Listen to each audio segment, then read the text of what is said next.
Regal Movie Masters. Unlimited.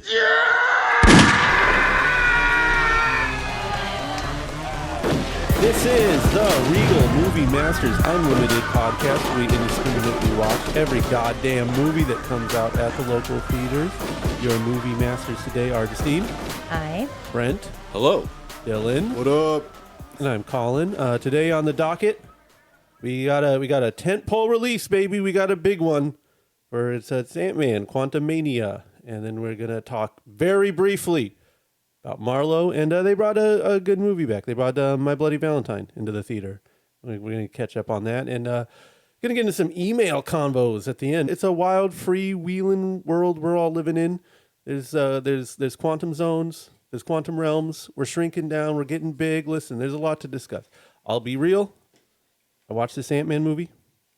I liked it a lot. But then I also heard our podcast. Last time I was excited about a Marvel movie, and I sounded like an idiot. What made you sound like an idiot? I talked for like 20 minutes straight on that Black Panther flick. Oh, that's right. Yeah. No, never again, I said after that. I'm. Was that the one where you didn't even introduce people? Yeah, I was he juiced. just jumped in. I remember that. I introduced everyone. Do I have any business In. to take care of before I... Tell people about the email address. Okay, so I teased it. I teased it a little earlier. Was that we're going to talk about it at the end of the show, and we will. But before we get into that, I'll say if you want to talk to us, if you have any questions, if you have any comments, hit up moviemasters760@gmail.com. That's where we can talk. I like the chat talking to people. I've decided email is the way. No DMs. No text, no SMS, no. You can send a telegram. That'd be a novel one. But if you want to comment on something, moviemasters760@gmail.com. We're front loading it, and I want to see some movie recommendations because we're gonna get to a point where the pot is big enough that we can pick random movies from and talk about them, and it'll be a good time. But we need you, the people, to contribute to that. But listen, we got some ants to talk about. I'll give you the plot, and then I'm giving up the floor because I don't want to sound like I was like last time. I was crazy. I bet that's all right. The reason we started this podcast is because we loved how much you would go off on Marvel movies in a good way. You know what I mean? Like, Who's we? I thought you were in on Dylan. it, Dylan. Thank you, Dylan. I never liked his fucking takes. That's amazing. Dylan has this cruel thing where he'll you've seen Carrie? Yeah. Yeah, he'll patronize you and make you feel like you're the queen of the prom, and then boom, pig's blood. I never did that. No, you do that constantly. I'm the carry in this situation. No. Yes, I'll only tell that you, I'm quiet and I take it. So we have never recorded my conversations before. Now that I've heard how I sound like, you know who's the carry? Is anyone who has to fucking hear this nonsense. Brief summary. This is the third installment of the Ant-Man film. It is the 47th Marvel movie. It follows Scott Lang and his family in a post-Thanos snap existence. We are on the beginning of a new phase of Marvel stuff, and we're this time, we shrunk ourselves and we went down into this quantum dimension, which is a dimension beneath ours, which you may have discussed in previous Ant-Man films. This movie takes place there, and who's there but our old friend? If you watch the Disney Plus original series, Loki and his time-traveling guys, there's the Kang. They're setting this villain up to be a big deal. I've never seen this at the end of the film. They say Kang will return. Oh, I should say this. I'll say this before I give up the floor. This is all spoilers. Watch this movie first day, so this is going to be whatever day it is. You care about that sort of thing, don't listen to it. I think we always do that, but I don't feel like people are tuning into our 80 for Brady episodes. Like, no, don't talk about. I want to know if they meet Tom Brady. But these movies are big. You can't. If you email us, don't spoil the Super Bowl for me. I haven't watched it yet. You can't, spoil these films. What did you guys think? Other people in the room. I did like that there was a mid-credits scene. Bunch of Kang. All the Kangs. Post-credit scene. Kang. text at the end of that Hey scene. guys, Don't worry, Kang will return. Kang will return. So you want to know the first time I saw that in the theaters? It was a Problem Child 2. At the end of it, they said Problem Child will be back. No, I don't But then he remember that at didn't. all. He Yeah, didn't they come didn't come back at I all. think, yeah, he went back to the TV movies, bro. I think it Well. went straight to TV. I think they might have said that at the end of the first movie too, and then he did come back. But anyways, this The is Problem Child. The Problem Child. Oh, is okay. Ant-Man. But this isn't the Problem Child in the Ant-Man movies would be Ant-Man, but they didn't say Ant-Man will return. No. They said Kang will return, the bad guy. Yeah, and to that point, not a lot of Paul Rudd in this movie, I felt. Not as much as I wanted. Yeah, maybe they know that a little Paul Rudd goes a long way. Maybe they realize you burn them out if you use too much of them. Listen, I'll never say that. I've never had too much Paul Rudd. I think I was looking forward to it the most, is that aspect. Because I think he's just charming and naturally funny. Yeah, he's like growing into it may be too soon to say a Hank's space, Yeah. but I think he has that kind of like universal likability. Yep. You ever hear anyone say anything bad about Paul Rudd? No. What's there to say? Yeah, That's bad. exactly. He's funny. And then he, for some reason, got like People's Sexiest Man Alive like a few years back. I think that's the ladies are putting their money where their mouth is. We've been hearing how they like these funny guys. Well, I don't know who they're polling for these things either, so who knows? Yeah, Good point. Celebs. Yeah, like the Oscars. yeah. only other sexy men can vote for this sexy guy. only previous sexy man Yeah. can vote for the next sexy man. Yeah. Man, it was easy for the first two. I just recommend my friend. Dude, you know who's hot? Brad Pitt? Yeah. Oh, yeah. Pitt. You seen that guy? Sexy. And then the years where they were just kind of lazy. Brad Pitt again. Who cares? Keep going. Keep running it. Whatever. Still got abs. And again. But I think there was not as much Scott Lang, right? Right. Because they're setting up the kids, right? I kind of felt maybe they had previously set up the kids in terms of like the last movie being called Ant-Man and the Wasp, and the Hank Pym stuff was preloaded. So if anything, this is like, okay, finally all their bullshit, their family stuff is set aside. They're up and running. They're off to the races. Look at them go. Yeah, but I mean, like they're setting up, like the movies are more focused on the kids, like Ironheart and Right. then Oh. this one. Oh, you're talking about on the whole for this phase. It seems Yes. they're focusing on the younger characters. Yes. Okay, Yeah, well, got it. Look, these fucking actors are expensive. Okay, you gotta get some young blood in there. They're setting it up long run. Yeah. I was wondering, Justine, Yeah. how you felt about this film standing on its own as a sci-fi film, just judging it on those merits. It's hard to judge it because basically everything in it you've seen in something else. Yep. I mean, like if I was watching this as a Netflix movie, which is always my like Right. Oh, here we go. baseline, then it's kind of like, oh, this is just copying other stuff, Yeah, And I so agree. it doesn't really have, it's not really that impressive, I guess, Yeah. to the point where there was like, this looks exactly like a scene from Obi-Wan. Right. And then there's another one where it's like, what is this from? Oh, Obi-Wan. you know, there was a lot of that. And in general, a sci-fi movie, it was pretty boring. I was kind of sad because from the trailers, I was like, it kind of doesn't look good. Yeah. And then I was like, okay, well, let me give it the benefit of the doubt and kind of see it on the big screen. I was like, it kind of doesn't look good. Yeah. Like it's all muddy. And during the first scene where Michelle Pfeiffer is fighting, I don't know, bugs or something. Right. And I'm like, this is so dark. This looks like a DC movie. You can't see Yeah. anything. I'll chime in on that. The entire time I was watching it, I was thinking of Star Wars, of course, because it evokes it.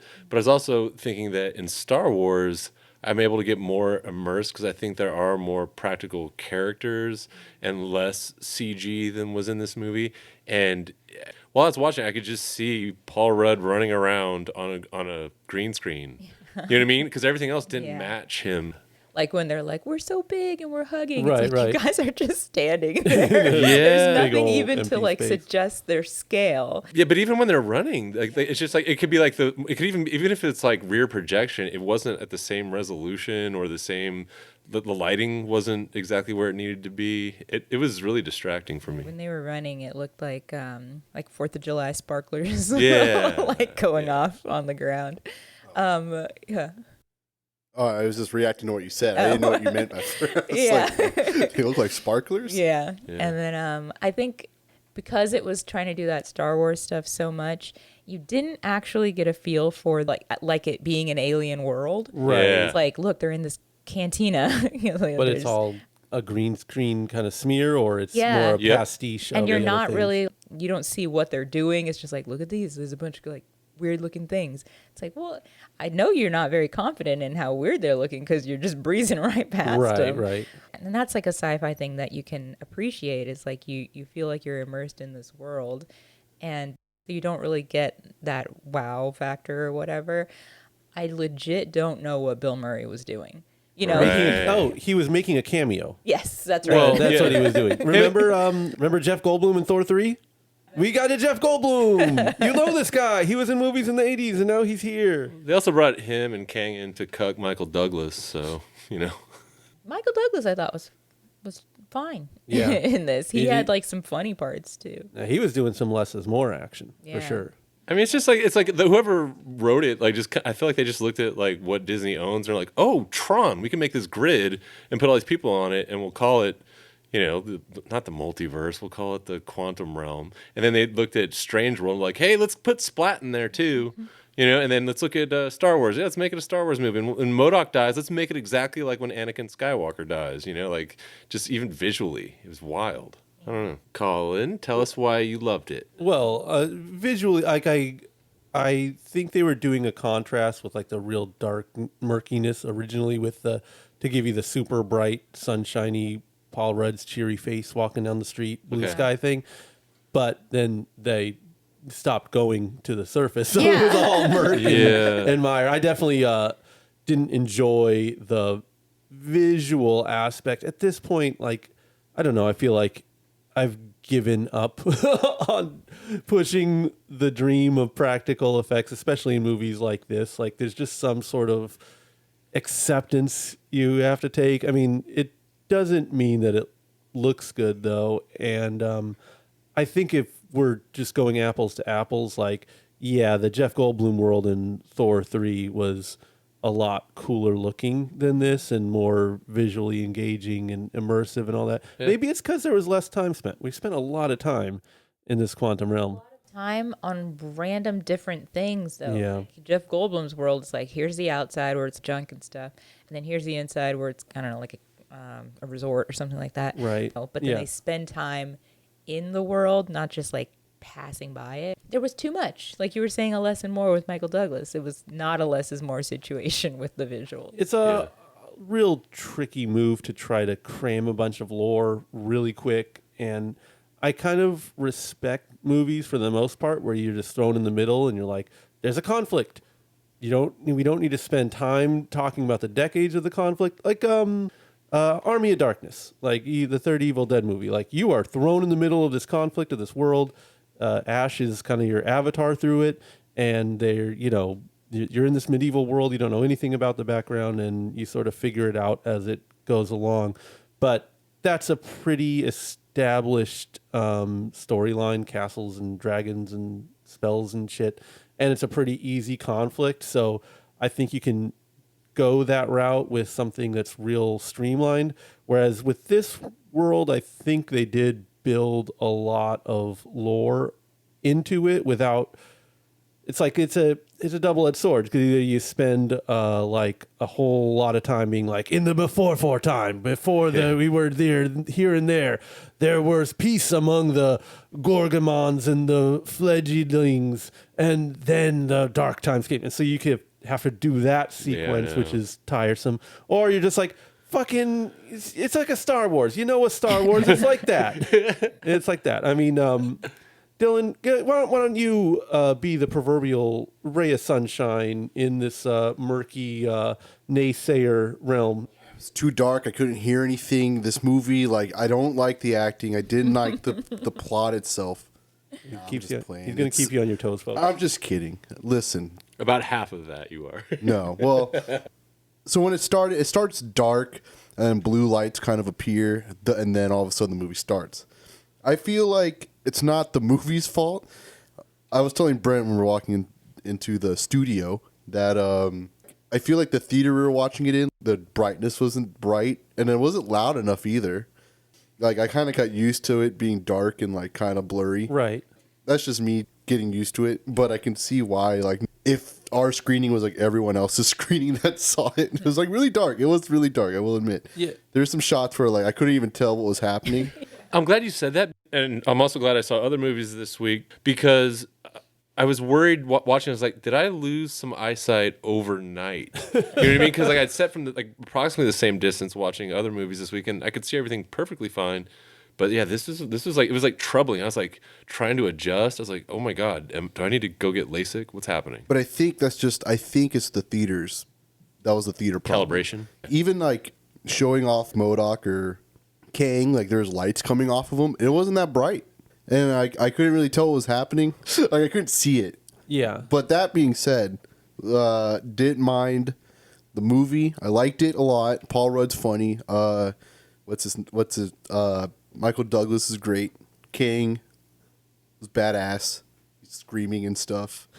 MODOK was cool. I didn't expect MODOK. Honestly, No, I wasn't even. Yeah. I'm curbing my MODOK comments still. I get it. I have Sorry. a lot to say about MODOK. I was thrown off. I didn't expect MODOK. I didn't even Right. expect Kang. I know he's on the poster. I didn't want to believe that was him when I saw him on the For poster. like the first 15 minutes of the movie, I was like, oh, so it's just the trailer. Like if you've seen the trailer, you've seen the Yeah. movie. But man, well, they threw some curveballs. Yeah. I like that the traditional Kang was in the post credits. Hey, you know what I mean? they know what they're fucking doing. Yeah. And I just like, I like the little Star Wars world. Like I did think that, like everyone else.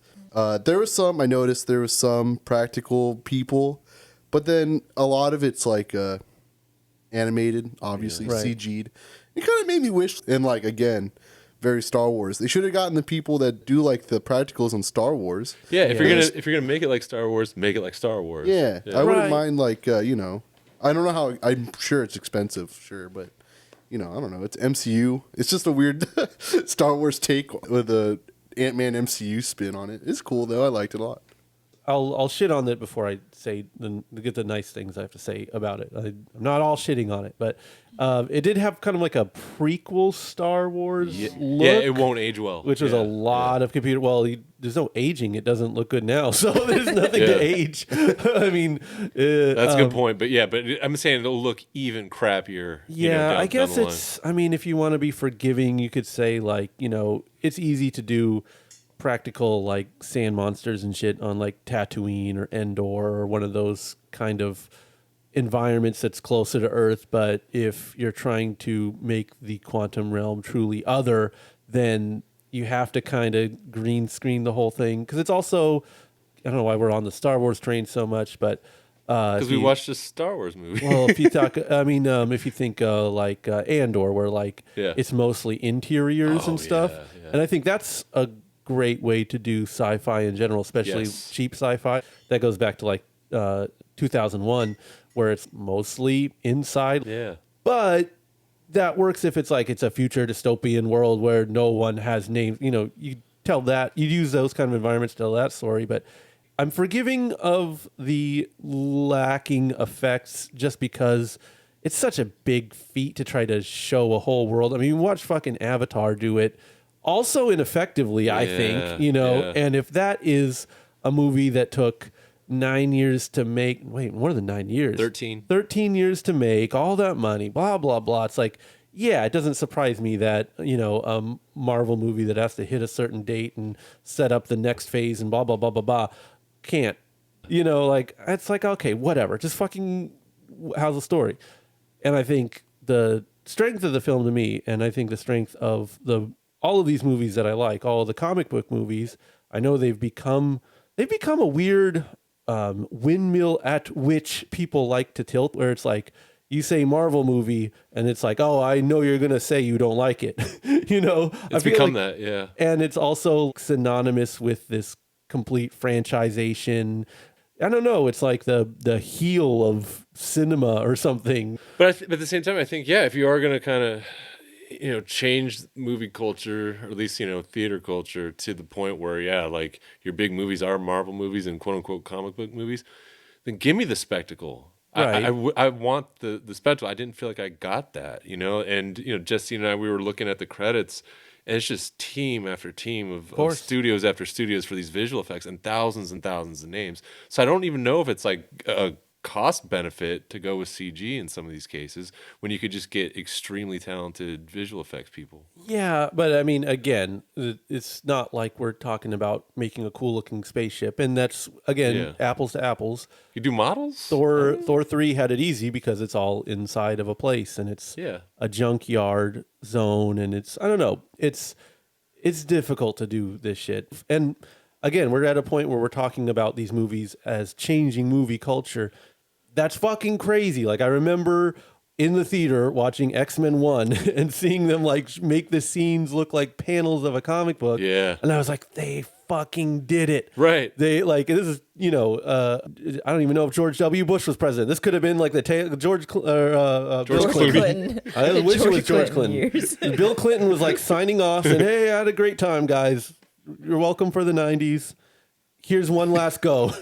And he gave us X-Men. He signed off for X-Men. Yes, he signed off and gave us X-Men. By executive order. Bill Clinton may have still been in office when X-Men was in the theaters. Don't quote me on that. I'm not a historian. And I remember being bewildered watching that movie in the theaters and saying, they did it. They brought a fucking comic book to the big screen, and it feels like a comic book. And I have been chasing that dragon ever since, and I'm always happy when it gets there. And to me, the tone and story of this was, I was kind of figuring it out. I was feeling it as it was going along, because we're not at that point anymore. It's not like, oh, hey, it's just like my funny pages on the TV screen. That's what I want. That's what I like. And every now and then I get that, and I'm very happy when I do. And this movie kind of made me feel like that. I would say, listen, I think there's a world of difference between, people say cosmic Marvel, and they use it as just like a general issue statement, and I think they're usually talking like Len Wein, they're talking Kirby dots, all these kind of like tent poles, but like there's a huge difference between the cosmic and sci-fi stuff in Marvel comics from like the late 60s, early 70s, with, your Silver Surfers and stuff like that, versus like really post Star Wars, your late 70s, early 80s. And comic books, particularly superhero ones, have always kind of mirrored pop culture. And when Star Wars hit, it's not like that didn't affect the comics, not even taking into account that Marvel literally published Star Wars comics. There was a lot of Star Wars swipes in like the dollar bin early 80s Chris Starr kind of comics. And I was watching this movie and I was like, oh, this is that. It's like, yeah, this is a cheap Star Wars knockoff. But the comics were cheap Star Wars knockoffs in their day. Let's not pretend that it's all, Jack Kirby doing amazing lamentations philosophically while Silver Surfer goes through the stratosphere. Like, no, the 80s hit and shit changed. The Brood shows up in X-Men, and Deathlock is a, RoboCop ripoff. Like, the comics just ripped off the movies, And so you say like, oh, it's a Star Wars ripoff. It's like, yeah, the comics rip off Star Wars, like in the comics that I would read growing up, and it was a good like B- pastiche of that. And I don't really particularly enjoy that era of comics a whole lot. That's not the stuff I gravitate towards, but I can appreciate just like the fucking nerdiness of it and the kind of workman style, like, give the kids what they want. They want to see crazy creatures and bars, and give them that on the pages. And so this was like a reverse osmosis where it's like the Star Wars was on the page and now the Star Wars is on the screen. I'm not going to pretend to understand like Ant-Man lore or how true this is to the comics or anything. I'm just saying that aspect made me really forgive a lot of the blatant, Star Wars isms, for lack of better terms, and a lot of different sci-fi stuff from that period. It's ripped off, but that to me felt more like a comic book than a lot of comic book movies I see. And it was like, I was like, okay, this is fine. This is precedence. And then motherfucking MODOK showed up.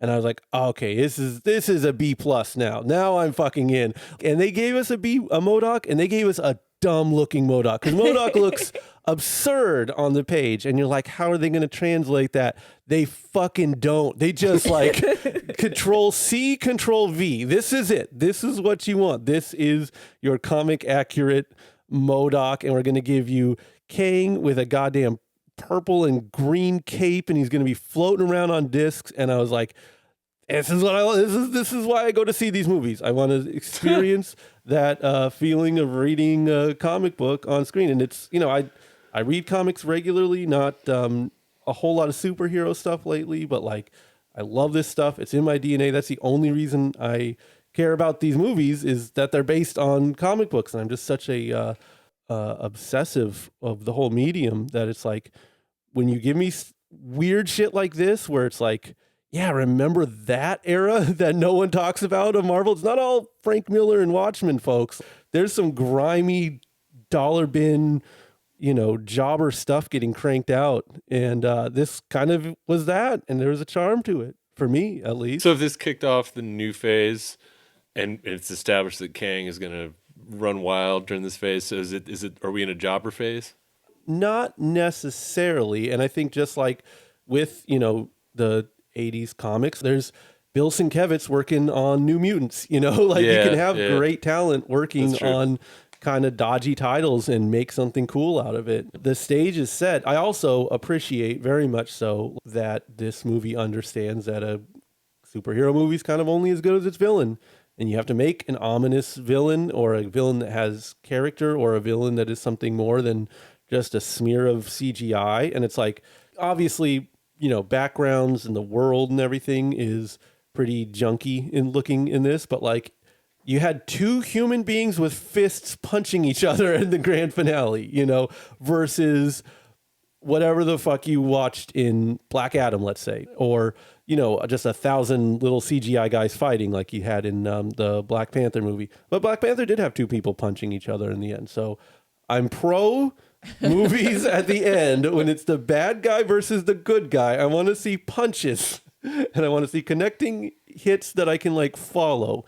And I'm glad that they nailed the landing there. But yeah, the Kang stuff, the multiverse stuff, like it's going to be pretty interesting to see what they do. I'm also glad to see like to go back to these movies, not just as like based in comic books, but to take them for what they are, which are these huge drawn out cinematic slogs of, overarching stories. Like that last batch of Marvel movies we got was a lot of groundwork. It was a lot of, this is the new Hawkman, and here's Hulk's cousin, She-Hulk, and here's this person, and here's that new person. It's like, yes. Okay. I've been introduced to everyone. Cool. And I'm glad to see a movie where they're like, okay, now they're off. They're punching guys. They're setting up bad guys. Like, and granted, I'm very forgiving with these movies, because I think what they did with Endgame and Infinity War, as much grief as you want to give these movies, like, that's amazing. That's unparalleled in cinema, up until this point. Like, to have that big of a moment, and you could say it's corny, gaudy, whatever it is, like, it is effective. They brought all the toys out of the toy chest, and they had to mash it all up. And this last bunch of movies felt like them picking up all those toys and cleaning them up, cleaning up the room. And now we're taking the toys out and we're actually mashing them together again. And it feels like a story is being told, or is going in a certain direction. It's not just, oh, that guy died and I'm sad about it, which is feels like the last 5 years of these movies. I was sad about MODOK dying. Hey, there's always a MODOK too. The MODOK too. There's a MODOK too. That's true. Multiverse MODOK. Many MODOK. Oh yeah. He was the best part of the movie. Easily. That's the guy from The Strain. Oh, Yeah. Which strain? And going back to what you were saying about it feeling like a comic, I felt the opposite. I was like, the pacing of this is wild. Yeah. It's like, here's a fight. Here's 10 words. Here's a fight. And I get that happens in a lot of comics from like the 90s or something, where there's like 3 words per page. But you can get away with that in comics because they're panels. Right. And actually, in that era, they didn't really do a lot of like background art and stuff.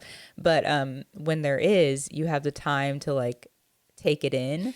And this was just, here's these things flying all over the place. The background is mushrooms. I don't know. Sure. You know, there's too many action scenes in places where you don't really need them. And I was thinking while it was happening, I was like, where is like the talking part? you know, think about like any Marvel movie, you know. Right. And there's a lot of downtime, a lot of funny things that are going on, a lot of character development and relationships that you're seeing, you know, kind of play out, and they play off of each other, and it's fine. I didn't even feel like these people, this family, like played well off of each other. The devil's advocate, it's like, you know, the third movie in the series, it's like, you know, these people, and they're given pretty soft pitches like, hey, Scott Lang, you Ant-Man, you don't even do anything anymore. I'm the upstart. I think we should go do some stuff. And the mom's like, I got a secret. Oh, no, the secret was a problem for you guys. So everyone has real small but I mean, arcs. think about the way they interact with each other doesn't seem like it's written right. It's very boring. It's very one-dimensional. I mean, you get it. Yeah, it just seems like more like exposition than a movie. Well, I guess I get the sense that they're just trying to move the plot forward. Yeah, but And why waste all that like scenery, I guess, to do something like that? The shows were kind of setting up a bunch of the other characters. This felt more like a show. I don't know. I've having sat through all those shows, like, and like I said, coming down from like, I'm thinking the Multiverse of Madness and the fucking Scarlet Witch bullshit, where it's just like, guy died and I'm sad. I was happy to see a movie contrasted with all of that kind of stuff, which is just punch, punch, kick, kick, space stuff. Oh, hey, it's a space guy. I've talked to ants. This is stupid. All of this is dumb. We're Ant-Men. Like, I appreciated that. And I don't think it was really like wink, wink dumb. It was just like, look, if you had a problem with this, you don't like this, you have a problem with comic books. Don't blame me that there's a giant head floating around with baby legs. That's what we do. No, but that was the best part. It was absolutely. And I thought a lot of the action and fighting stuff was just like, you know, it was just action and fighting stuff in lower to mid tier comic, you know? Yeah. And the same with the show. If you have an issue that's like, I don't know, there's Michelle Pfeiffer and she's meeting Kang, that's an issue. And then each of these things, like I was saying, why are there so many fights? Like there's nothing else happening. And none of these really resolves anything, these conflicts. But I can understand that in a comic where it's like, okay, here's a few words, and now here's the fight in this issue. And so each issue you have a fight. In this movie, it's just like fight. And it's not as effective. There's not really a payoff, you know, especially when at the end it ends in fists. Yeah. You know, So, I mean, it's all second act. That's the whole thing with these. But it doesn't just end in fists. It's like cool because they're fighting, and then the Wasp comes out of the portal and is just shooting him with lasers. Yeah. It's very They're boring. called stinger blasts. I think they're called stingers. Jesus. There's a word for them. I forgot them. I'm not that deep into it. Anyway, yeah, she comes out, and then it's like somebody walks out of the portal with a gun. Right. It's kind of anticlimactic. You didn't get that family is what matters? Honestly, that would have been cool. If Hank walks out with a gun, just shoots That would have him been a lot like funnier. a regular gun, Yeah. kills him, and walks out. Come on, let's go, Scott. Golden They had their own opportunity. kiss. I don't think it's a good comic.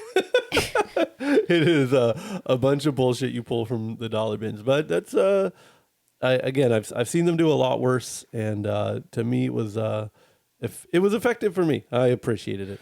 Justine mentioned mushrooms, and I've noticed that, you know, in the cosmic Marvel, you know, realm, there is more and more of an attempt to try to replicate what one might experience on a mushroom trip. And I've realized during this movie, I don't want that on screen, just because what you would experience on a mushroom trip is always going to be more vivid and cooler than what you could possibly make with visual effects artists. We just don't have the color palettes here on Earth, or like within the cones of our eyes. You know what I mean? To replicate that. So I don't get why they keep trying so hard with it. Well, because Ditko and Kirby gave us Yeah. god tier psychedelic art while never touching drugs at all.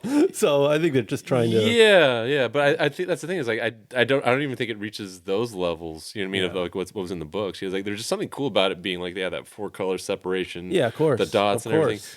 I think maybe if you could make that happen on screen, that'd be kind of cool. Well, you got to watch Into the Spider-Verse for that. Exactly. Great point. But I read the Doctor Strange omnibus collection in black and white, and it still has a way better effect than this does. That's Oh yeah. No, I mean, there's I as much as I enjoyed this movie, it looked like shit. It was no arguments there. This is a very bland looking film, and it's, I guess, probably lying on its visuals a lot, like expecting you to look at them. But again, I think it's just they're doing a lot with the plot, a lot of story.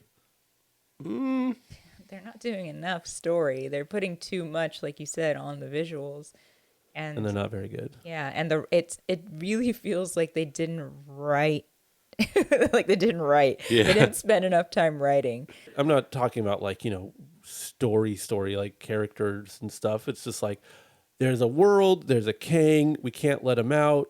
There's a secret. We got to tell you the secret. We got to show the revolution happening on this world that you're seeing for the first time. We got to beat the bad guy, but not really beat him. And we got to reunite the family. That's the other thing. The family is like, this is a Fantastic Four movie, by the way. This is. Oh, wow. You're right. Yeah, they just kind of, I think, worked around it because they've been pushing this ant family issue. But yeah, if you want to know what a Fantastic Four movie could be like, it's like, and again, not the Stan and Jack Fantastic Four, like. I won't be kind enough to say the John Byrne Fantastic Four, but that kind of era, this is a Fantastic Four movie. But yeah, the family's split up. They got to get back together. People are captured. They got to get free. There's a lot of like that kind of plot happening. We got into a mess and now we got out of it, and we are literally back where we started. Yeah. So it's what is it? I guess you could say Sound and Fury signifying nothing, but it's. Compared to some of the nothing they've been giving us, a lot more of a coherent story than you'll get in some of the other stuff, The best part where you get into like what a quantum realm world might be like is when he goes to get the orb thing. Oh, like the and then he transitions? splits into a bunch of different versions of himself. Sure, that was a good part. Sure. And I like that they do the thing what ants do. When they they can become a fluid and like they can make a bridge and they can float and stuff, and they kind of do that in there, and that was clever. And then ants saved the day. Right. I think that was some nostalgia bait because when you show like the ants with those mechanical parts and shit, I'm just like, oh, this is Dino Riders. Oh, you motherfuckers! You brought the toys out of the toy chest and you made the Dino Riders fight with the Marvel figures. Yeah, got me. Ooh, I'm so cheap. I'm a cheap, easy mark. All right. Ant-Man Quantumania.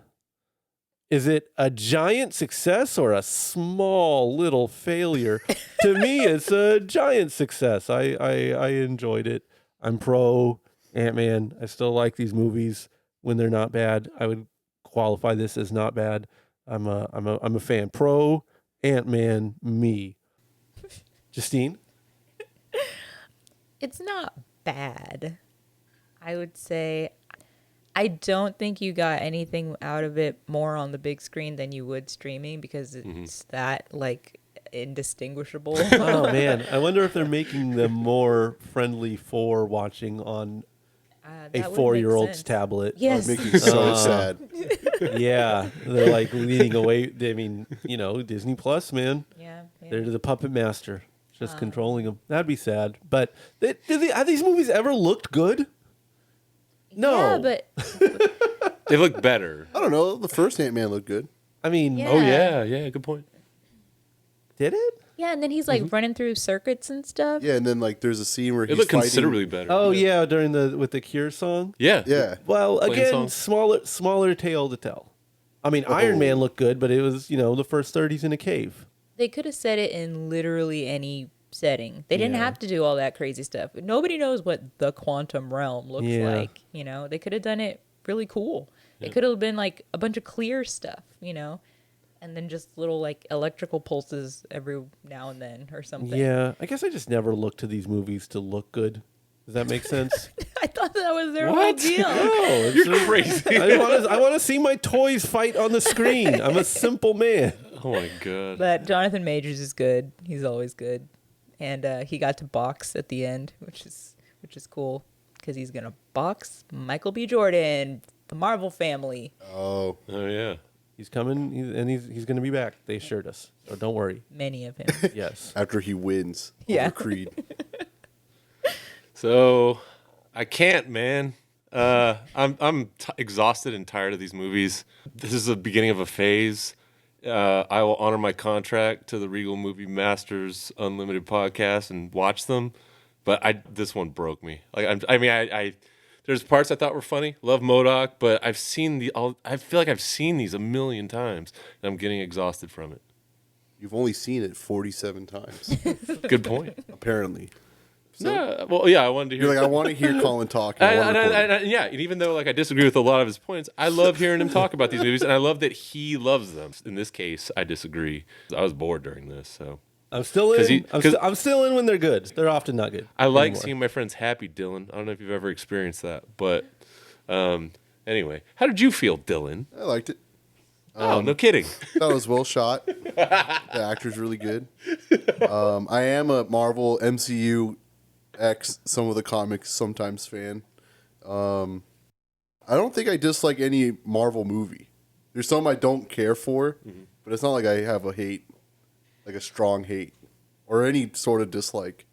I'll rewatch some of these, and I would say that I'd watch Ant-Man again, the one that just came out, the one we just watched. Right. I'd watch it again in another theater, another Regal, just to see if it was just the one time, the one screening we saw that was terrible. I might not watch it again in the theater, but this is on my good list. Yeah, no, it's great. It's my great list. I forgot to shout out Ryan Bergara from the BuzzFeed Supernatural thing. Rest in peace. The ghosts in the show and the show itself. Yeah. And who was it? Kurt Turkington. Neil Hamburger. I forgot Neil Hamburger. We also Yes. color coordinated. Yes. I was black. I went red. Justine went yellow. Ant-Man and the Wasp, baby. Oh, I get it. Yeah. Yeah, I thought Colin at first because he's wearing all red, mind you.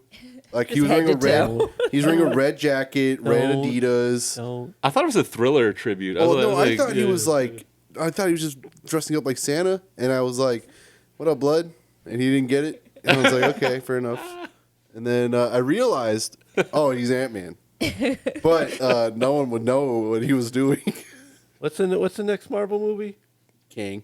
No. Kang. No, it's No. Hold on. It's Guardians 4. yeah. Or is it 3? Is it 4? It's 3. 3. Feels like 8. Well, you have to count the you have to I know, actually I watch know. the Christmas thing that you're too scared to watch. Oh, I watched And those what do you call it? Those all their Shorts. appearances, and they appeared in the last Thor movie, for God's sake. For a second. Yeah. I'm just saying they're in a lot. I don't know how to do a color scheme for a Dress team group like okay, that. I got it. You're Rocket, Raccoon. How do I point to fashion rocket? Just right Black dress up and like brown. yeah, black and brown. Like wear your Travis Scott ones. Bring a trash can.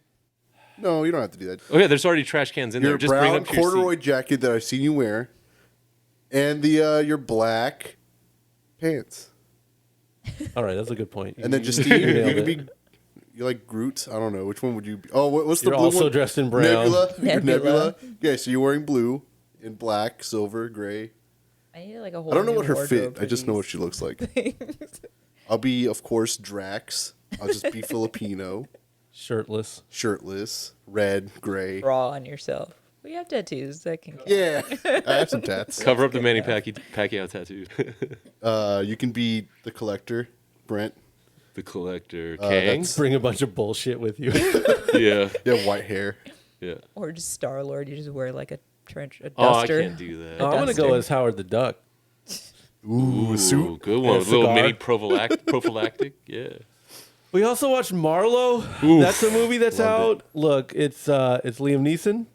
He Yes. plays Marlowe. It's set in the 40s ish. He's in L.A. He's detecting crimes. There's dames. There's thugs. It's a very a genre film. It's got like a detective noir type beat. If you've never seen a detective noir movie, like if your idea of a detective noir is like what you've gathered from watching like Animaniacs make fun of detective noir, That's Yeah. exactly what I was It's a bright noir. and then you're like, all right, yeah, I know how detective movies are. They walk around, they're like, yeah, see, and all that, and then There's you, hats. yeah, suits, Yeah. and then you film it in Ireland for some reason, and Because the director's from there. yeah, It's about LA and it was shot in Spain. And then there's other parts that were shot in Ireland. yeah, It's very weird. right, and it's a really hacky period piece. It's just so like, with it, why is this made? Who asked for this? It's not like inept. Like it doesn't look bad, but I think the whole thing with those detective movies, it's like it's black and white, and it's shadows, and it's ambience, and it's atmosphere, and it's hard boiled, and it's all that. And this is just like shot like a TV. Everything about it feels like a pilot for a TV show or TV movie of the week or something. I don't know why it's in theaters. I don't know who's asking for this. I feel like there was some like decree like, hey, you gotta have one detective movie a year. Don't give me that Glass Onion bullshit. I want old-timey detective. Jeez. No twists on the formula. There's one twist and it comes out of nowhere. And this just exists. Well, you mentioned twists. There recently on Peacock, there's a show called Poker Face. Yeah. Which is a twist on like a murder she wrote. Because everywhere this woman goes, there's a murder. It's like Right. you could interchange episodes. You don't need to watch them in order. And it does feel kind of fresh, but it's also kind of like, intentionally kind of just disposable TV kind of trashy. Yeah, But that's yeah. kind of what makes it enjoyable, because you don't need everything to be, as you would say, quote unquote, good television. You know what I mean? It's Columbo for a post ACAB culture. Yeah, for real. Like, you But- can't make him a cop, but you want him to solve cop stuff. So like, Or, he's, like he's I in would say these it's more scenarios. like Murder She Wrote, you know what I mean? Right. Because it's just Jessica shows up and everywhere she goes, somebody dies. Yeah. But I think you could apply something like that to noir and, like you said, like have a fresh take on it versus trying to recreate it in a really just odd, tone deaf, and casually racist kind of way.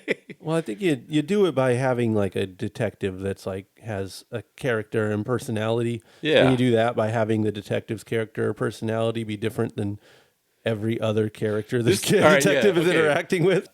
He was playing the same type of guy that he plays in other movies. I feel like maybe he had it written in by his agent that he has to rough people up and, like act extremely tough, and he needed people to call him big at least 3 times in the movie. It was odd. It didn't fit. It was strange. Yeah, and it's like he's gonna have like the pithy dialogue, like, you coming into a place like this. What do you mean a place like this? Any place I am is a place like this.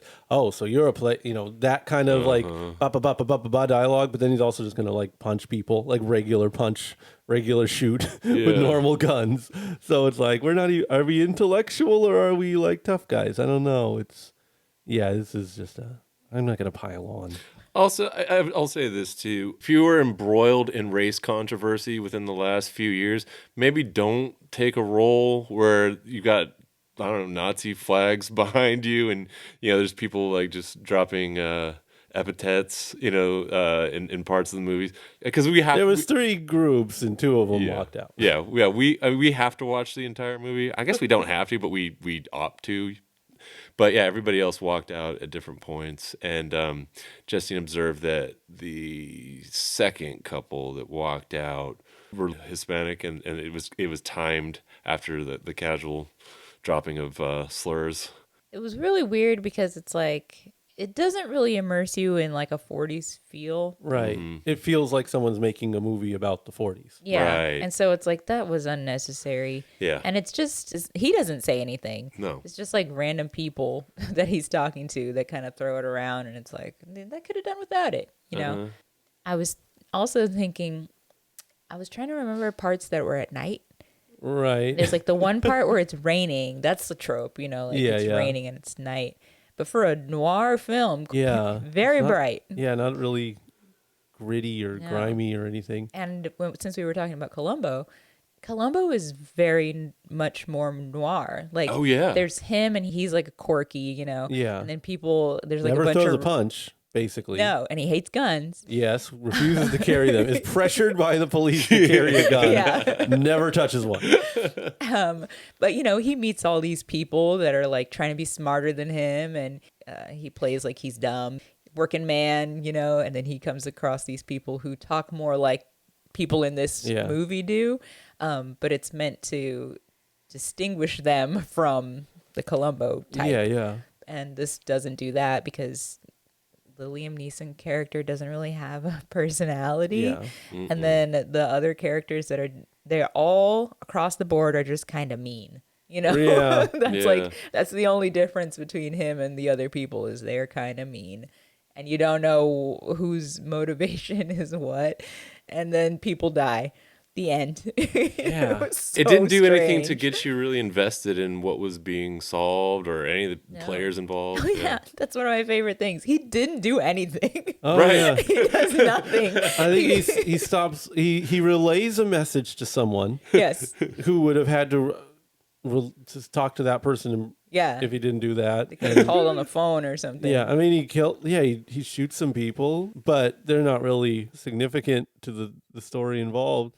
So, yeah, I'm not even going to give it like the benefit of saying it's a strange movie, it's a weird movie. It's just like, why? It's a why movie. Yeah. Why this movie? And you know, weirdly, I would say that it wouldn't be terrible as like a show, like I would believe that there's a show that's been running for 3 seasons on Apple TV where Liam Neeson's a detective, Detective Marlowe, and he solves crimes every week in old timey Los Angeles. No, I would like it if he doesn't solve anything. Yeah. He just happens to be Stumbles around. around He the was a witness to situation. them. Yeah. Yeah, Or but- people are like, "Can you do something?" And he gets paid, but he doesn't really do Barely. anything. But yeah, as a movie, I don't know. So we're dunking on it. I heard there is one movie master that went to see it by himself and may have a different opinion. Dylan, what was your experience with Marlowe the movie? Dude, it was honestly like, it was cool. Like for 2 hours or whatever, like I just sat there, enjoyed my time, just did it. Just did the movie. And like, you know, Liam Neeson, I can't complain. Like he was great. He was Liam Neeson to me. What other roles do you know him from? Taken. Oh, no kidding. Unknown. Nonstop. Love Actually. Oh, damn. Star Wars Episode 1, The Okay. Phantom Menace. Okay. a good one. Okay. It's a great one. This is his defining role, I think. Qui-Gon Jinn? Yeah. Yeah. I like Ra's al Ghul. But Oh yeah, Batman Begins, and I guess Dark Knight Returns, if you count that little cameo. we got filmography here. Yes, he is an actor. They just cast him. He's typecast is all. Yeah, You know? I wish. It's not like we're naming off some great films here. Yeah. There's no reason he couldn't do better than this. Let's wrap it up here. Are we gonna take the case? Or are we gonna pass on this one? For me, this is a hard pass. Don't. You're gonna lie to the detective. Yeah, I'm not gonna. Don't watch. Which one's a good one? Don't watch this movie. Don't watch this movie. I don't know who this is for. Maybe like a tax write-off or something like that. It's Money laundering. Watch Columbo Yeah. instead if you want a detective thing. Also, the reason why it's the Chad Columbo versus the Virgin Poker Face. Columbo only fucks with rich people. I don't like that Poker Face gal is just like messing with working class folks like Oh, that. damn. Okay. Yeah, Columbo's only busting bougie ass mansion motherfuckers, pulling their card on their bullshit. All right. Yeah, I will also pile on and implore you to not watch this movie. There is nothing you can pull from it. You're not even going to get any jokes that you can make about it. It's just going to be a bummer. Dylan. Go ahead and watch it. It's fun. It's a good time. Like, I mean, or don't, whatever. But, like, you know, life is short. Go ahead and watch it. Life is short. Watch it. Yeah, watch it. Whatever. So, they worked on it. They went to Spain for this, apparently. Not a lot coming out. I think people are afraid to go up against Ant-Man, but they brought back because it's this Valentine's Day special. They had the 1981 version of My Bloody Valentine in the theater. Me, Justine, and Brent watched it. Dylan's seen it before. He doesn't need to. Yeah, I was going to. It was, I think, was it Valentine's Day exact? No, it was No. just a Monday. Oh, that was your Marlowe. No, but like what It was the day before they Valentine's Day. I landed? don't Yeah, think they that's what I'm actually saying. wanted to ruin. I feel like they knew that people wouldn't actually go to see My Bloody Valentine on Valentine's Day. The real So- horror heads would. Yeah, I know, yeah, but that's why they would also go on Monday. So they're like, let's not take up slots with that. Let's fill them with Marlowe. No, yeah. Ugh. But what was it? There's Maybe I Do. Maybe I do. Yeah. That's like in theaters right now. Otto is in theaters right now. Still. They're just they're just stretching their legs because they're like, whatever. You want to see two people kiss on screen? We're here. Come watch us. Marlowe or? No, Maybe I Do. Oh, I'm sorry. Yeah, Well, there's- to be fair, maybe I do still kind of early in its run. yeah, for sure. But it's But also like, not Otto. Otto's been running. yeah, it's something they would have probably phased out if there wasn't a little smooch fest. There's no on the kissing horizon. in Marlowe. Yeah. There's like a awkward dance. Is that the pro? Is that what you can pull out of it? Yeah, there you go. That's what we can get. Yeah. All you kissing in incel Marlowe. detective fans, guess what? You're seen. Is there much kissing in in Otto? I guess when he's younger, when he's flashes. I think it's just like that. It's sweet. It's a sweet movie. It's about love. You love love, right? I love love. Yeah, it's about love. He's got a wife. A wife exists for him at one point. Yes. It's heartwarming. It's a heartwarming film. I'm pro Otto. Don't get me wrong. Yeah. So that's a good movie to watch for Valentine's. It's like that's I think why those movies are still in the theaters. They're like, come on, it can't just be all. Gotta make some money still. Yeah, can't show missing on no taking Otto someone on a is- date to missing. Otto is a sad Valentine's movie. Yeah. That's Right. like for a single person who hates being single. Then they go and watch that and they feel even worse. Well, you know what's That they kill themselves. Yeah. Thanks a lot, Tom Hanks. I have nobody. You really added on to my thoughts here, Otto. Fuck you. well, what if you're even more sadder on Valentine's Day and you want to put a pickaxe in somebody? Yes. That's what My Bloody Valentine is for. I hadn't seen this movie in a long time, but I found it really enjoyable. I think it was interesting to watch contrasted with the detective movie that shall not be named from henceforth, because it was like it's such an easy pitch when you're actually just watching an old movie. It's like, God, this just looks cool. All this shit looks cool. The signage, like, look, man, I know I go on the explore page on old Instagram. I know the vintage workwear is in right now. It's Carhartt season and everything. You want to know how to style this shit right? Watch you some Canadian miners in My Bloody Valentine. I'm surprised this doesn't get, screen capped more for the fashion-y Pinterest type crowd because there's some fire looks. But it's all period. Like when you see something that's actually an old movie versus a movie that's trying to be an old movie. What was that other horror movie? She Came in the Woods. Yeah, that's like trying to be an 80s movie, but doesn't feel like it. Yeah. This is an actual goddamn 80s movie, and man, does it feel like it. If anything, it feels like a 70s movie that was made in the 80s. It's if you don't know the tale, it's a story about workplace safety. And this guy dies in a mining accident on Valentine's Day. He's like, look, fuckers, just don't. Remember that scene in my favorite part in The Big Short? Those little chuckleheads are all stoked that their like bet is proving off, and like they're getting all giddy and dancing. And Brad Pitt, his cynical character, is just like, look, just don't fucking dance. It's like his one request. Like, I get it that we're making money here, but people are suffering. Just don't fucking dance, And that's all the guy who died in the mine is saying. Just don't fucking have a goddamn party when you motherfuckers' negligence killed me in this mine. And I sympathize with that guy, but he wears crazy dark workwear and comes at you with a gas mask and he pickaxes you. And he's saying, don't throw a party. And they threw a party. And he's like, all right, well, now it's on. And he pickaxes him. I just realized, all right, so he's dead, but he's also not dead. So what is he mad about? Well, okay. Spoilers for a movie that came out 40 years ago. Still, Yeah. spoilers. Yeah. Oh, It's not really the guy. I mean, they get away with it because The original guy is dead. Right. It's a new guy. The blonde guy. I got it. yeah, but originally, who did all those murders? It was the original miner Oh, was who he just, did like, the first deformed? murders 20 years prior. So he wasn't killed in the And mining then- accident. it was over and then negligence. They sent him to that hospital. Right. And he died. And so the new guy is the son of somebody that he killed. Somebody that makes the sense. original guy Yeah. killed. Yeah.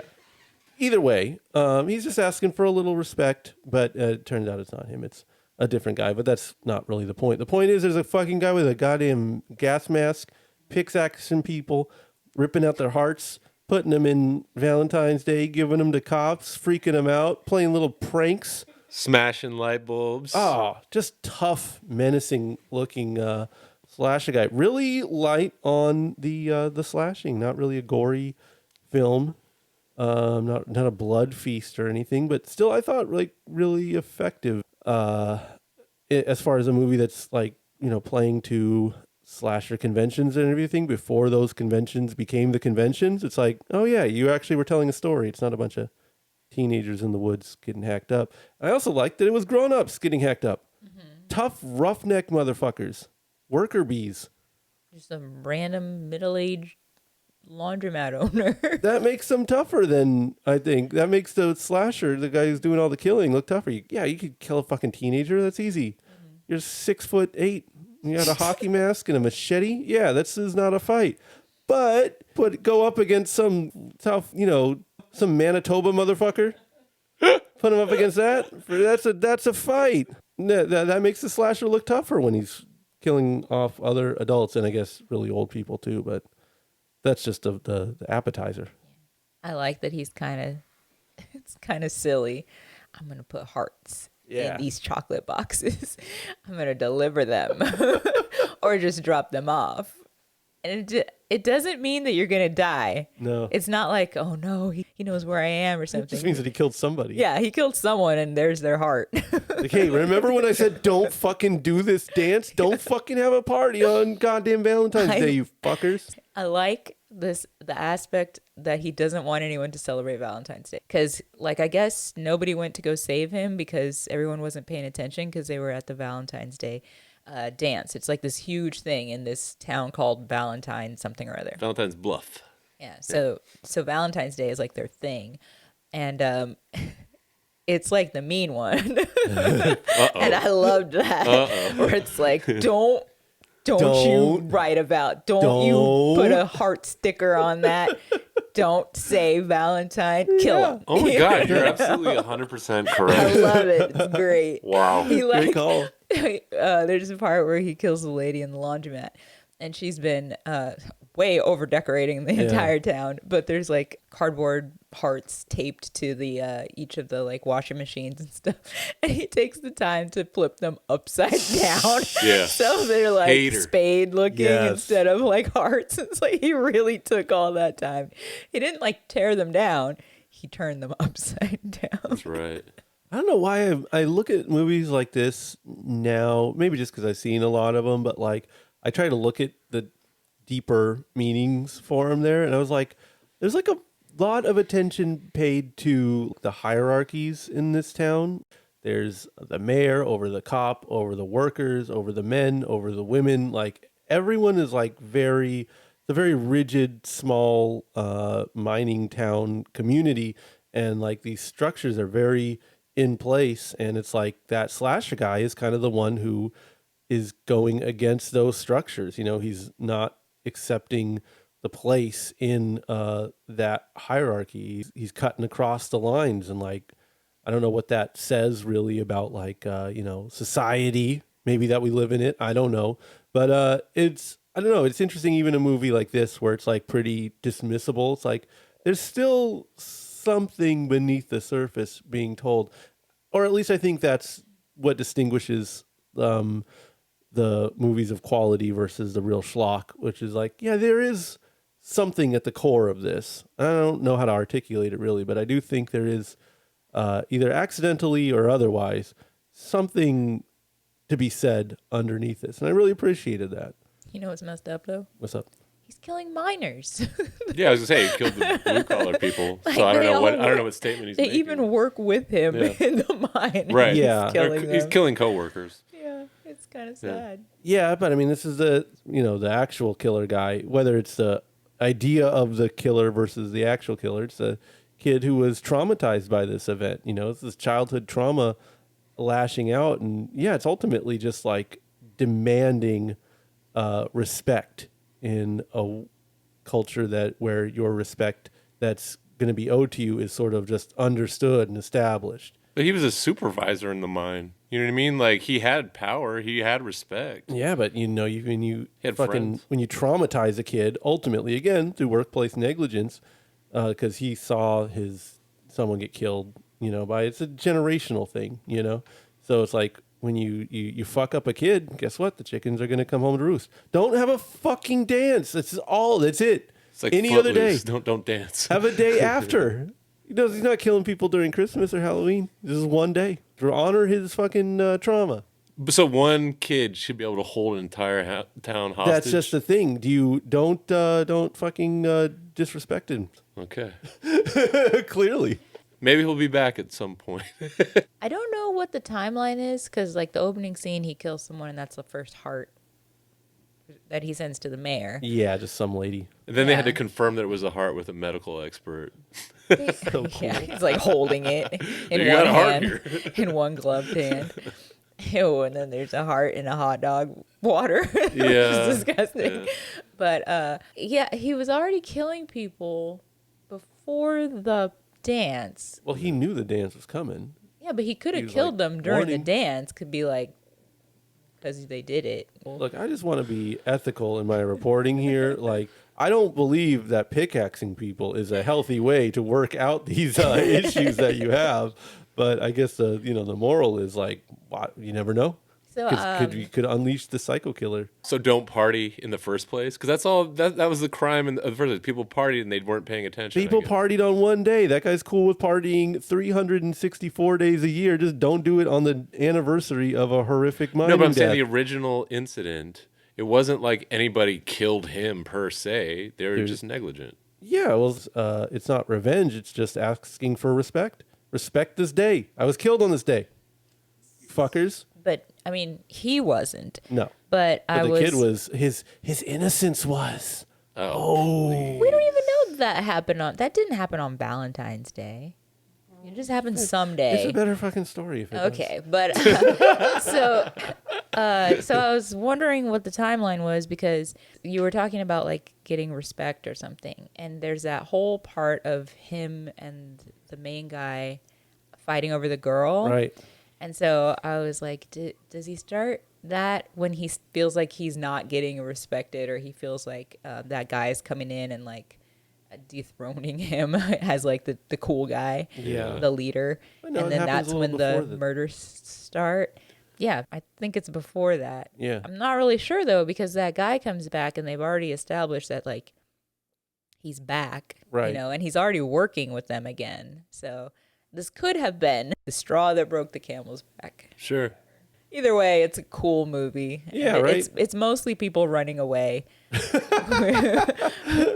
which is neat. Oh my god! And then there's a lady slapping another lady because she's gone hysterical. Oh, you mean it passes the Bechdel test? Interesting for you to point that out. I agree. Not really, because they're running away from the guy, and she's crying over the guy that died.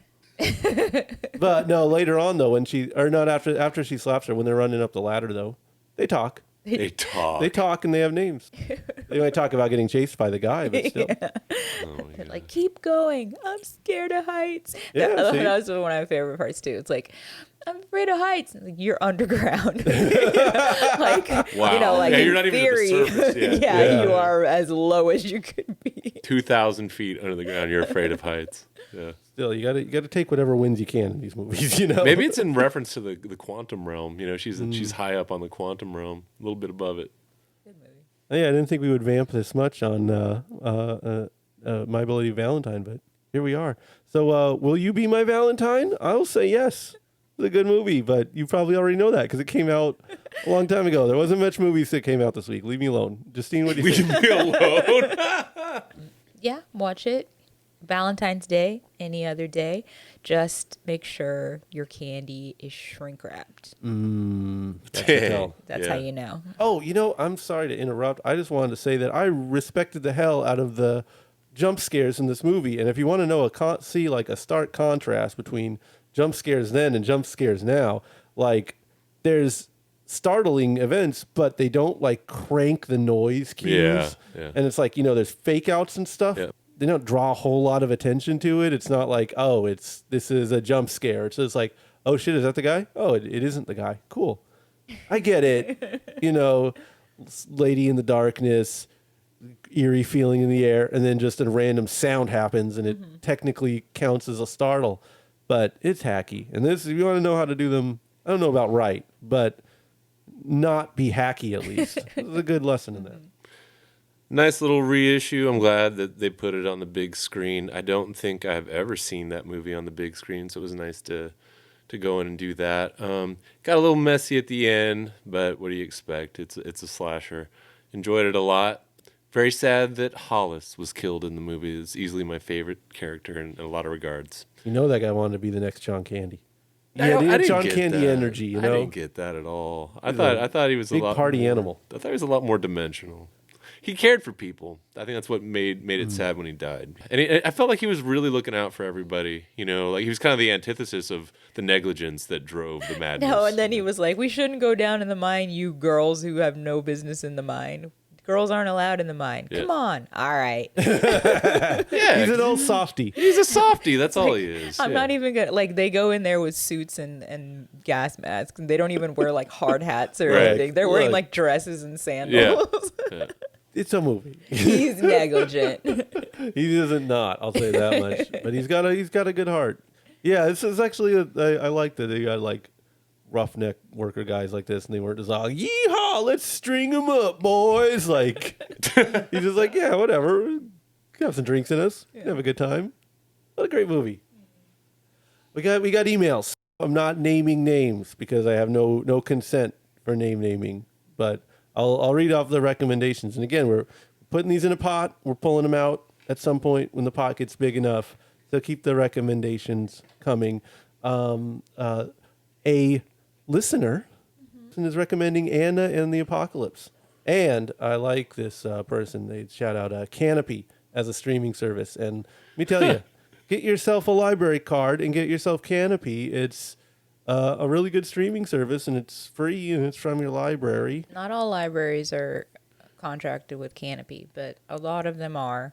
Not all the branches have the same contract. But yeah, it's great.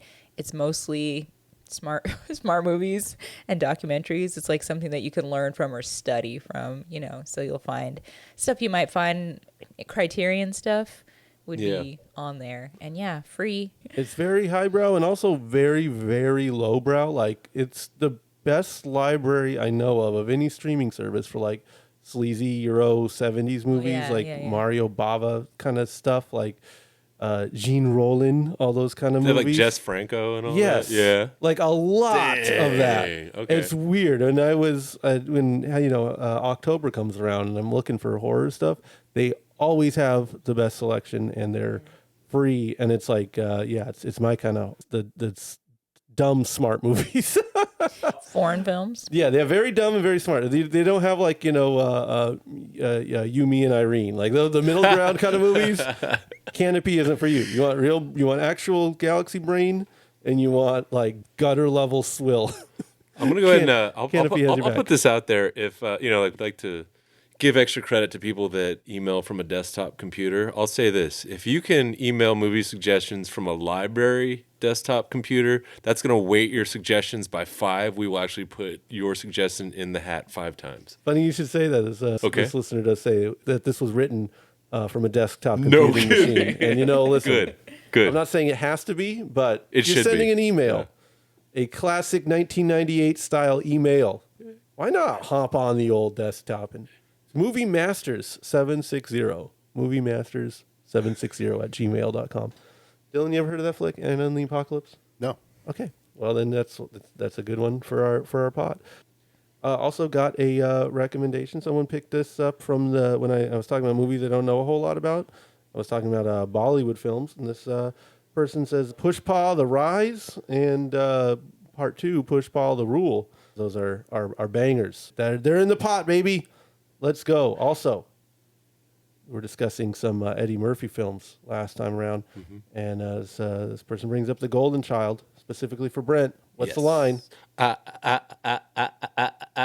want the knife, please. There we go. And as for Wedding Hustler, Dylan, Yes. perk your ears up. This person's asking if we're experiencing a moment of Pinoy American cinema, and who will emerge as the Filipino Tyler Perry in the running. Chris Soriano, Joe Coy, or anyone else? Who's the guy that did that Lumpia movie? Oh, Dylan, you're talking about Lumpia with a Vengeance, directed by Patricio Ginelsa. Yes. Could be that person. It could be that person. I don't know about Joe Coy. Hey, I'm not going to have you sneak dissing Joe Coy around here. Sneak diss. I don't know about Joe Coy. No, I mean about being the next Tyler Perry. Oh, yeah. I don't know. I think maybe Filipinos. the victor hasn't emerged yet. Like you mean like we haven't seen who's going to take that crown. I don't think we've seen their work yet. I think it's like a young scene right now. Who was the guy that Joe Coy was beefing with? The other? Oh, yeah. Bretta. Yeah. That'd be cool if Rex starts directing for some reason. Yeah, because I think we all would know the reason. Well, I know, but like, it'd be cool if like never once talked about making movies, just like doing stand up, and all of a sudden he's like, all right, you know what? I'm gonna make a movie. Yeah, okay, Joe Coy. We'll see how you fucking work Fuck this. you. That was cool. Yeah. Can't believe I taught you history, Filipino history. I'm learning. I'm here to learn. Seems like I'm teaching you every once a week. I'm here to learn. Well, So if you have any questions you want to see talked about on the show, it's moviemasters760@gmail.com. And we're looking for recommendations. Give us movie recommendations and what they're streaming on. And geez, I feel like that's an ep, folks. What do we have? An ep. The ep that Dylan, I'm sorry. yes. Ep isn't a real word. That's that's an abbreviation for episode. Oh, I thought you said an F. Yeah, F. That's a fail. All right, L. Dylan, what are we watching? All right, we took a fucking fat L on this one. I'm going to sit on this L that we just took. F minus. Can't believe we talked about Marlowe for 12 minutes. Was it 12? I don't know. It was longer than it should have been. Oh, No more Marlowe talk. The movie unnamed detective film.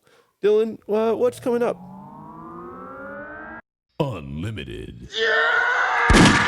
What's up, gamers? Thank you for listening to this week's episode of the Regal Movie Masters Unlimited. Join us next time for all this shit. The Amazing Maurice, Magic Mike 3, The Last Dance. As a fan of Magic Mike and Magic Mike XXL featuring Kevin Nash, who knows, there could be a 4, The Reunion. Hollywood, call me up. We also got Consecration, and She Came from the Woods. Now, I'm scared. Hopefully we get to see them all in time. If you have any questions, comments, concerns, or even movie suggestions, we'd love to hear from you. Movie, MOVIE, Masters, MASTERS, and then the number 760@gmail.com. Email us, and please specify if you want your name mentioned or even want us to read your email out on the cast. Because we care about you, the listener. You make us want to work so hard for you guys. Anyway, you idiots, bye!